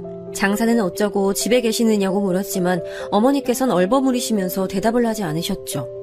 저는 뭔가 수상하다는 생각이 들어 저와 가게를 같이 가자고 했습니다. 화들짝 놀라신 엄마는 혼자 가시겠다고 허둥거리셨어요. 전 무언가 잘못되어 간다는 확신이 들어 말리시는 어머니를 뒤로하고 가게로 나갔습니다. 어머니 가게엔 임대라는 글씨가 크게 붙어 있었습니다. 이게 무슨 소리냐고 물었지만 어머니께서는 쉽게 말씀하지 않으셨죠. 옆 건물 과일가게 이모님이 혀를 차시며 제게 말씀하셨습니다. 아니 무슨 갑자기 이 건물 주인이 바뀌었다고 하더니만 언니네 가게 당장 빼라고 난리도 아니었잖아. 아유, 게다가 무슨 계약 기간이 얼마 안 남았다며? 재계약 안 한다고 당장 나가라고 아주 뭐 그런 인간들이 다 있나. 아유, 말은 들어보지도 않고. 아유, 그나저나 언니는 왜 거기서 말도 못하고 있었어? 뭐라고 따지든가. 건물주가 그 지랄을 하는데 한마디도 안 하고. 저는 혹시나 하는 생각이 머릿속을 스치고 지나갔습니다. 혹시 여자친구의 어머니였냐고 물었더니 어머니께서는 사색이 되면서 아니라고 하셨죠. 하지만 그런 어머니의 모습은 제게 충분한 대답이 됐습니다. 그때였습니다. 어머, 이게 누구야? 닥터 최, 여기서 나보네? 한가한가 봐. 여자친구의 어머니는 이곳과는 전혀 어울리지 않는 복장으로 나타났습니다. 저는 이게 다 무슨 짓이냐고 물었죠. 여자친구 어머니는 어깨를 으쓱 하시더니 입가에 조소를 띄운 채 제게 말하셨습니다. 닥터 최가 어떤 행운을 발로 찼는지 직접 보여주려고 그러지. 아니다. 던진 건가? 하여튼 이번 기회에 주제도 좀 가르쳐주고 그렇게 자랑하는 수술 실력 따위가 무슨 소용이 있는지 직접 겪어보라고. 그래야 정신을 차릴 거 아니야. 안 그래? 모든 일이 다 마음대로 될 줄 아신다면 아직 저에 대해서 잘 모르시는 겁니다. 제가 어떤 놈인지 두고두고 기억하게 만들어드리죠. 여자친구의 어머니는 제 경고에도 비웃기만 하더니 가게 빨리 정리하라는 말만 남기고 가버렸습니다. 우선 저는 어머니께 새 자리를 알아볼 때까지 좀 쉬셨으면 좋겠다고 말씀드렸어요. 어머니께서는 혹시나 제가 위험한 행동이라도 하려는 건 아닌가 싶으셨는지 불안한 눈빛이셨지만 저는 다 좋아질 것이라 말씀드렸죠. 저는 우선 친구놈 중 하나를 찾아 법적으로 문제가 있는 건 아닌가부터 확인을 했지만 뾰족한 수가 있진 않았어요. 무엇보다도 곧 계약이 종료될 시점이기 때문에 어쩔 수 없다고 하더군요. 다시 돌아왔을 때 저는 전혀 다른 상황을 맞이했습니다. 사람들이 저를 보면서 수군거리더군요. 저는 무슨 일이 있었냐고 물었지만 다들 쉬쉬하면서 자리만 피했습니다. 동기들도 마찬가지였고요. 그러던 와중 간호사 선생님들께서 나누는 이야기를 우연히 듣게 됐어요. 최쌤 얘기 들었어요? 이번에 지방으로 가신다면서요? 그럼 그 많은 수술을 누가 해요? 내 말이 최쌤처럼 신속 정확하게 하시는 분이 어딨다고 그런 분을 지방으로 보낸다는 거야. 이번에 한 교수님 딸이랑 파토나서 그렇다던데. 결혼하는 줄 알았는데 얼마 전에 파혼했대요. 간호사들은 지금 시대가 어느 때인데 그걸로 사람을 보내느냐 너무하다 등등의 이야기를 신나게 하고 있었습니다. 조용히 듣고 있던 저는 차라리 병원을 그만둘까도 생각했어요. 이렇게 불합리한 대우를 받느니 제게 컨택해오던 다른 병원으로 옮기는 게 더 낫지 않을까 싶었죠. 하지만 한편으론 이렇게 옮긴다 한들 과연 나아질 수 있을까 싶기도 했어요. 저의 지방 발령에 대한 소문은 점점 구체화되기 시작했어요. 그에 맞춰 교수님의 괴롭힘은 더 심해졌죠. 엎친 데 덮친 격으로 어머니 가게도 좀처럼 구해지지 않았어요. 괜찮은 곳이다 싶으면 터무니없는 값을 부르더군요. 심지어 계약 직전에 갑자기 계약 내용을 바꿔버리는 것도 있었고요. 이런 일이 반복되자 저도 더 이상은 정직하고 정상적인 방법으로는 상대할 수 없다는 생각이 들었어요. 저는 중학교 시절 어울려 다녔던 친구에게 연락해 정보를 좀 구할 수 없겠냐고 물었죠. 흥신소를 하고 있는 친구는 어렵지도 않다고 말하며 교수와 여자친구 어머니의 속옷 색깔까지도 알아와 주겠다고 했죠. 저는 친구의 연락을 기다리면서 의국에서 돌고 있던 소문 하나에 대해 알아보기 시작했어요. 교수님께서 본인의 수술을 대신 시킨단 말이 있더라고요. 예전에 저도 경험은 있었거든요. 교수님께서 급히 팔을 다치셨다고 중요한 수술인데 더 이상 미룰 수 없다고 하시면서 제게 대신하라고 하셨던 적이 있었어요. 한 달 정도의 기간이었는데 자꾸만 시키시는 것이 수상해서 물어봤는데 교수님께서 입맛을 다시고는 앞으로 부탁할 일은 없을 것이라고 하셨거든요. 그런데 저보다 아래 기수들 사이에서 교수님의 수술을 대신하는 경우가 있다는 소문이 돌더라고요. 동기들 단톡방에도 올라왔고요. 저는 수술방 기록을 확인했죠. 신기하게도 교수님의 수술들은 다양한 이유로 녹화가 되지 않았거나 화질이 엉망이더라고요. 뭔가 수상하다는 생각이 들어 당직을 설 때마다 자료를 찾아봤어요. 그러다 결국 2편의 수술실 영상을 찾아냈습니다. 다른 파일에 들어있더라고요. 그 영상에서 교수님은 들어와서는 가만히 구석에 앉아 계시기만 하고 저보다 한 기수 낮은 애들이 수술을 집도하고 있었죠. 꽤 난이도가 있는 수술인데도 불구하고 말입니다. 그렇게 보름 정도 지났나 친구 녀석이 병원으로 찾아왔어요. 진료 신청까지 해서 말이죠. 저는 곁에 있던 간호사에게 잠깐 자리를 비켜달라고 부탁하고는 친구에게 부탁한 정보에 관해 물었어요. 친구는 아주 재미있는 사진이 몇 장 생겼다고 하면서 두터운 종이봉투를 쥐어줬죠. 너 아주 재밌는 사람들을 알아봐달라고 하더라. 뭐 어디다 쓸 건진 모르겠고. 친구야, 이왕 잘나가는 의사 되는데 쭉쭉 성공해라. 저는 의뢰비를 주겠다고 얘기했지만 친구는 우리 사이에 쓸데없는 소리 한다고 제게 욕을 내뱉곤 유유히 나갔습니다. 어떤 사진이 있기에 재밌다고 말하는 건지 궁금해 미칠 것 같았지만 저는 당직 시간이 돌아올 때까지 꾹 참았습니다. 남은 사람이 저밖에 없다는 걸 확인한 저는 제 방에서 봉투를 열어봤죠. 제약회사 사람들과 회동을 가지는 사진들이 많이 보였어요. 비싼 술집에서 술을 마시고 나오는 장면부터 시작해서 차를 바꿔 타는 모습까지 아주 다양했습니다. 그리고 그 사이에서 정말 충격적인 사진이 보이더군요. 왜 친구가 재밌다고 표현했는지 알겠더라고요. 여자친구의 어머니가 한 남자와 호텔 뒷문을 드다드는 모습이었죠. 그 남자의 정체는 교수님의 조교였고요. 친구 조사에 의하면 두 사람 관계는 꽤 오래 이어왔더군요.